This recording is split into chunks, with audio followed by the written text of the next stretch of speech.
자, 오늘 읽은 본문 말씀도 우크라이나 기독교인들이 전쟁 가운데서 가장 많이 읽고 또 가장 많이 묵상하고 가장 많이 공유했던 10개의 성경 구절 가운데 4위를 한 구절입니다.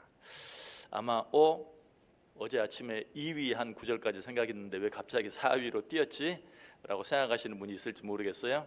그런 분은 어제 수요일 저녁 수요 말씀 기도에 나오지 않으신 분들이 수요 말씀 기도회 때 계속해서 10개의 구절 가운데 3위를 차지한 내용 어제 저녁에 생각해 보았고, 이어서 오늘 새벽에 4위를 차지한 네 번째 구절 생각해 보는 것입니다. 어떤 말씀이었습니까? 내가 내게 명령한 것이 아니냐. 강하고 담대하라. 두려워하지 말며 놀라지 말라. 내가 어디로 가든지 내 하나님 여호와가 너와 함께 하느니라.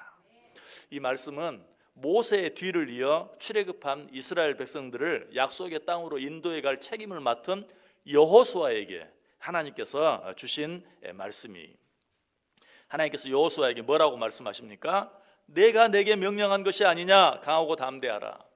두려워하지 말며 놀라지 말라. 내가 어디로 가든지 내 하나님 여호와가 너와 함께 하느니라. 왜? 여호수아가 모세의 뒤를 이어서 이스라엘 백성들을 인도하면서 두려워했어요. 내가 할 수 있을까? 내가 모세가 한 그 일을 할 수 있을까? 하나님께서 이 마음을 아시고 그를 격려하시는 것이 강하고 담대하라. 두려워하지 말라 라고 말하고 있어요. 오늘 이 말씀에서 가장 중요한 말씀은 두말할 필요 없이 강하고 담대하라는 말이죠. 그 사실은 이 여호수아 1장에 이 말씀이 오늘 본문 9절 말씀에만 나오는 것이 아니고 6절, 7절에도 두 번이나 더 반복해서 나오는 것을 보게 돼요. 제가 한번 읽어볼게요. 강하고 담대하라. 너는 내가 그들의 조상에게 맹세하여 그들에게 주리라 한 땅을 이 백성에게 차지하게 하리라. 오직 강하고 극히 담대하여 나의 종 모세가 내게 명령한 그 율법을 다 지켜 행하고 우러나 좌로나 치우치지 말라. 그리하면 어디로 가든지 형통하리니. 벌써 강하고 담대하라는 말을 몇 번? 두 번이나 하고 있어요. 그리고 9절에서 한 번 더 내가 내게 명령한 것이 아니냐. 강하고 담대하라 라고 또 한 번 말씀하고 있어요. 이처럼 하나님께서 강하고 담대하라는 말씀을 여러 번 반복하고 계시는 이유가 무엇입니까? 아까 말씀드렸던 것처럼 하나님께서는 모세의 뒤를 이은 여호수아의 마음속에 두려움이 있다는 사실을 아셨기 때문에 그렇게 말씀하고 있는 것이. 그래서 성경을 보면 강하고 담대하라는 말씀이 나오면 꼭 그 뒤나 그 앞에 두려워하지 말라는 말씀이 함께 나오고 있는 것을 보게 돼요. 신명기 31장 7절에 보면 너는 강하고 담대하라. 그리고 그 다음 절 8절에 너는 두려워하지 말며 놀라지 말라라고 말하고 있어요. 오늘 본문에도 그렇게 말하고 있죠. 내가 내게 명령한 것이 아니냐. 강하고 담대하라. 그리고 나서 두려워하지 말며 놀라지 말라라고 말씀하고 있는 걸 보게 돼요. 여러분, 우리 속에 왜 두려움이 있습니까? 그것은 우리 인간이 너무나 약하고 무력하기 때문이에요. 여러분, 우리 인간이 정말 강한 것 같죠? 아무 불빛도 없는 깜깜한 산속을 여러분 한번 걸어보세요. 내가 얼마나 약한 존재인지 금방 알게 돼요. 여러분, 그 산속에서 조그만 무슨 고양이 한 마리, 조그만 강아지 한 마리만 튀어나와도 우리는 놀라서 뒤로 자빠져요. 너무 약해요. 무엇보다 우리 주위에서 일어나는 많은 불청객들에게 우리는 속절없이 당할 수밖에 없는 연약한 존재인 것을 확인할 수 있는 기회가 우리에게 어떤 질병이 찾아왔을 때, 이 질병이라는 불청객이 찾아오면 우리는 속수무책, 아무도 질병을 원하지만 그것을 자기 마음대로 자기 힘으로 거절할 수 있는 사람이 아무도 없어요. 어쩔 때는 가난이라는 불청객이 우리를 괴롭힙니다. 그것조차도 우리 마음대로 하지 못해요. 이 세상에 가난을 원하는 사람이 한 사람도 없지만 그런 불청객이 찾아오면 역시 또 우리는 우리 마음대로 쫓아낼 수 없어요. 무엇보다도 죽음이라는 불청객이 내가 가장 사랑하는 사람에게 찾아오고 또 나 자신에게 찾아오지만 우리는 그것들로부터 우리를 지키지도 못해요. 죽음이라는 불청객이 찾아오면 나의 가장 사랑하는 사람이라 할지라도 그에게 내어줄 수밖에 없어요. 이 불청객이 찾아오면 우리의 가장 사랑하는 사람이라 할지라도 그 시체를 메어다가 장사하고 우리 홀로 외롭게 돌아올 수밖에 없는 것이. 이처럼 우리는 우리가 원치 않는 여러 가지 많은 일들로부터 속절없이 당할 수밖에 없는 너무나 약한, 참으로 부족한 존재들이. 그래서 하나님께서 우리를 뭐라고 부르시는 줄 아세요? 이사야 41장 14절에 보면 버러지 같은 너 야곱아, 너희 이스라엘 사람들아. 버러지 같은 너 야곱아. 개역성경은 이 말을 뭐라고 번역하고 있죠? 지렁이 같은 너 야곱아 라고 되어 있어요.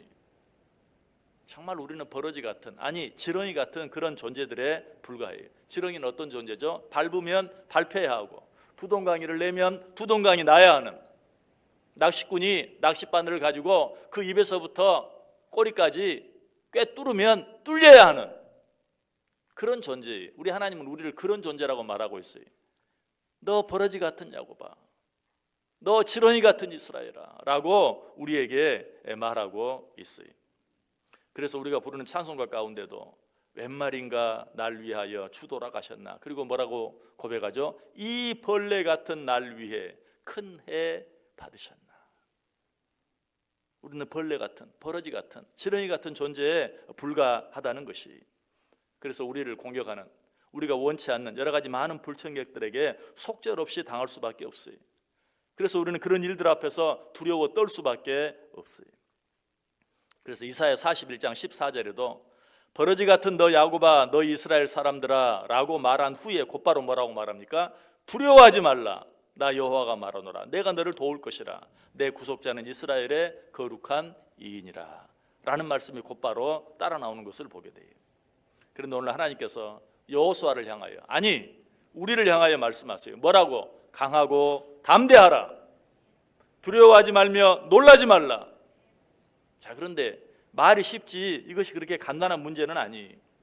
세상에 두려움에 떨고 싶어서 떠는 사람이 어디 있어요?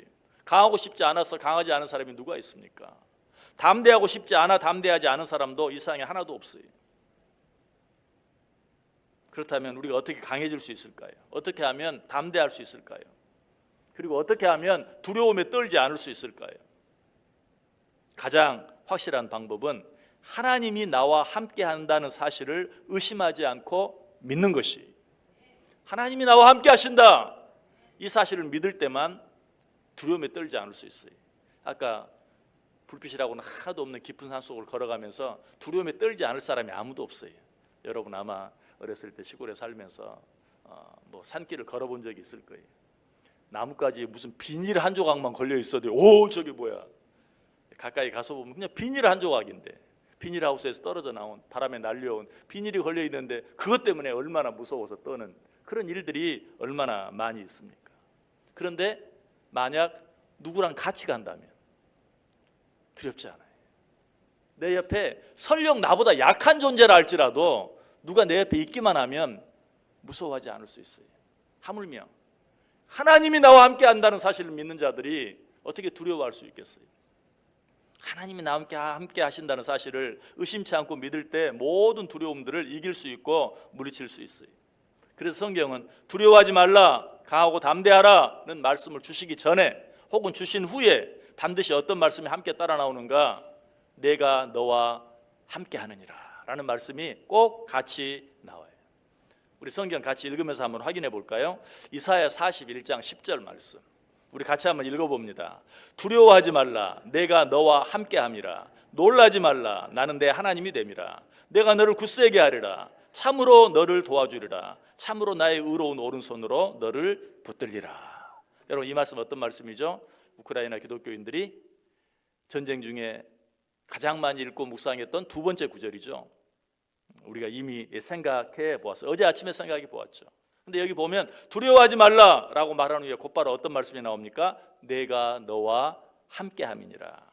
또 읽습니다. 신명기 31장 6절 말씀 같이 읽겠습니다. 너희는 강하고 담대하라. 두려워하지 말라. 그들 앞에서 떨지 말라. 이는 내 하나님 여호와 그가 너와 함께 가시며 결코 너를 떠나지 아니하시며 버리지 아니하실 것임이라 하고, 여기도 보면 두려워하지 말라, 떨지 말라, 그리고 뭐라고 말해요? 내 하나님 여호와 그가 너와 함께 가실 것이다. 한 구절 더 읽습니다. 신명기 31장 8절 말씀 시작. 여호와 그가 내 앞서 행하시며 너와 함께 하사 너를 떠나지 아니하시며 버리지 아니하시리니 너는 두려워 말라, 놀라지 말라. 아멘. 자, 여기서는 어떻게 해요? 먼저 하나님이 너와 함께 하사 너를 떠나지 아니하실 것이다. 먼저 말씀하고 그리고 나서 뒤에 너는 두려워 말라, 놀라지 말라. 한 구절만 더 읽겠습니다. 여호수아 1장 5절과 6절 말씀. 시작.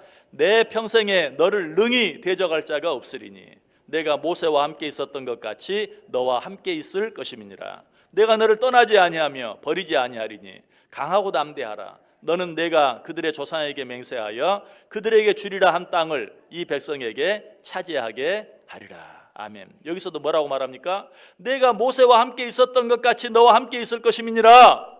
내가 너와 함께 하겠다. 그리고 나서 뭐라고 말해요? 강하고 담대하라 라고 말하고 있어요. 그리고 오늘 본문에서도 내가 내게 명령한 것이 아니냐, 강하고 담대하라, 두려워하지 말며 놀라지 말라. 그리고 나서 뭐라고 말해요? 내가 어디로 가든지 내 하나님 여호와가 너와 함께 하느니라. 이처럼 우리는 하나님이 우리와 함께 하신다는 사실을 굳게 믿을 때만 두려워하지 않을 수 있고 강해질 수 있고 담대할 수 있어요. 오늘 우리 3교구 찬송, 특송 정말 잘 선택했어요. 맨 그 찬송 끝에 어떤 말씀이 반복되니까 오늘도 내일도 주 함께 살리라. 주 함께 살리라. 주와 함께 하면 두려워하지 않을 수 있어요. 주와 함께 하면 강하고 담대할 수 있어요. 그래서 다윗은 이렇게 고백합니다. 내가 사망의 음침한 골짜기로 다닐지라도 해를 두려워하지 않을 것은 주께서 나와 함께 하심이라. 사망의 음침한 골짜기로 다닌다 할지라도 아까 뭐라고 말했어요?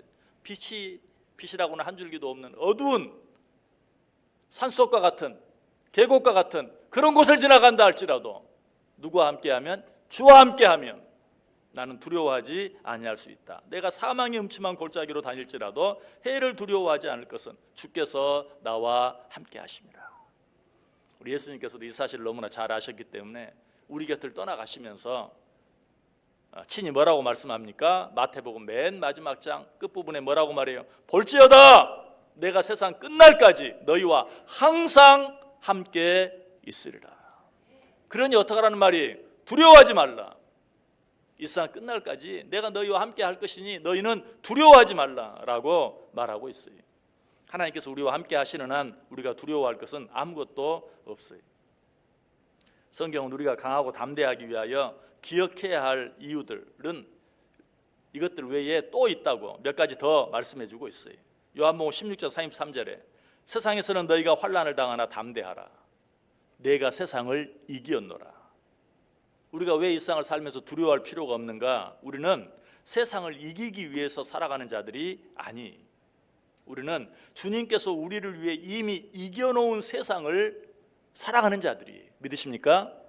우리가 세상을 이겨야 할 필요가 없어요. 하나님이 세상을 이겨놓았어요. 너희는 세상을 이긴 나를 바라보고 나를 따라오면 나와 함께 살기만 해라. 그래야만 너희는 두려워할 것이 아무것도 없다. 좀 더 쉽게 말하면 우리는 이미 이긴 게임을 구경하며 즐기며 사는 자들이, 성경적으로 말하면 그것들을 누리며 사는 자들이. 여러분 어떤 경기를 보는데 어떻습니까? 결과를 알지 못하면 생중계를 볼 때는 어때? 마음을 얼마나 졸입니까? 그러나 이미 이긴 게임을 볼 때는 어때요? 마음이 편안해요. 저거 이겼어. 우리가 몇 대 몇으로 이겼어. 이제는 골 들어가는 것만, 그 순간만 아주 기대하면서 즐기면서 보는 거예요. 마찬가지라는 거예요. 우리 주님께서 이 세상을 이기셨다. 너희는 두려워하지 말라. 강하고 담대하라. 내가 이겨놓았다. 너희는 내가 이겨놓은 삶을 즐기면서 누리면서 살아라 라고 우리에게 말하고 있어요. 여러분 우리는 결코 질 수 없는 자들이, 우리는 이길 수밖에 없는 자들입니다. 이 믿음 가지고 사시기 바랍니다. 이 믿음이 있을 때 우리는 담대할 수 있어요. 두려워하지 않을 수 있어요. 마지막으로 한 가지 더 우리가 강하고 담대하기 위해서 꼭 기억해야 할 것이 있어요. 우리 성경 같이 한번 읽어볼까요? 요한 1서 5장 14절 말씀 같이 읽겠습니다. 그를 향하여 우리가 가진 바 담대함이 이것이니 그의 뜻대로 무엇을 구하면 들으심이라. 아멘. 우리가 왜 두려워할 필요가 없는가? 왜 이 세상을 강하고 담대하게 살아야 되는가? 우리가 무엇을 구하면 들어주시는 분이 계세요. 우리가 무엇인가 위해서 기도하면 응답해 주시는 분이 있다는 것이, 우리가 무엇을 구하면 반드시 들어주시는 우리 하나님이 우리와 함께 계시는데 우리가 무엇 때문에 두려워할 필요가 있겠어요? 그래서 시편 27편 기자는 뭐라고 고백하는 줄 아세요? 역시 같이 한번 읽어보겠습니다. 시편 27편 1절 말씀 같이 읽습니다. 여호와는 나의 빛이요 나의 구원이시니 내가 누구를 두려워하리요. 여호와는 내 생명의 능력이시니 내가 누구를 무서워하리요. 아멘. 여러분, 이 고백이 저와 여러분의 새해 고백이 될 수 있기를 바랍니다. 아니, 이 고백이 우리 인생 전체의 고백이 되고 간증이 될 수 있기를 바랍니다. 여호와는 나의 빛이요 나의 구원이시니 내가 누구를 두려워하리요. 여호와는 내 생명의 능력이시니 내가 누구를 무서워하리요. 여기서 여호와는 나의 빛이요 나의 구원이시니 라는 말을 조금 바꾸면 여호와가 나와 함께 하시니 내가 누구를 두려워하리요. 여호와는 내 생명의 능력이시니 내가 누구를 무서워하리요. 여기 2024년 살아보신 분은 한 분도 없어요. 그렇기 때문에 생각하면 생각할수록 두려워질 수밖에 없어요. 우리는 난치 앞을 알지 못하고 우리는 내가 원치 않는 불청객이 찾아와도 내 마음대로 거절할 힘조차 없는 너무나 나약한 존재이기 때문에. 그러나 이 시간 기억하시길 바랍니다. 하나님이 나와 함께 하신다는 사실, 그 하나님께서 내가 무엇인가 구하면 들어주신다는 사실, 여러분, 이 하나님이 나와 함께 하시고 이 하나님이 이 한 해가 끝나는 그날까지, 아니 우리 인생이 끝나는 그날까지 예수님이 약속하신 것처럼 볼지어다 내가 세상 끝날까지 항상 너희와 함께 있으리라. 이 약속의 말씀 붙잡고 2024년 두려움 없이 강하고 담대하게 우리 주님께서 이겨놓은 삶을 누리며 살아가는 복된 저 여러분 꼭 될 수 있기를 주님의 이름으로 간절히 축원합니다.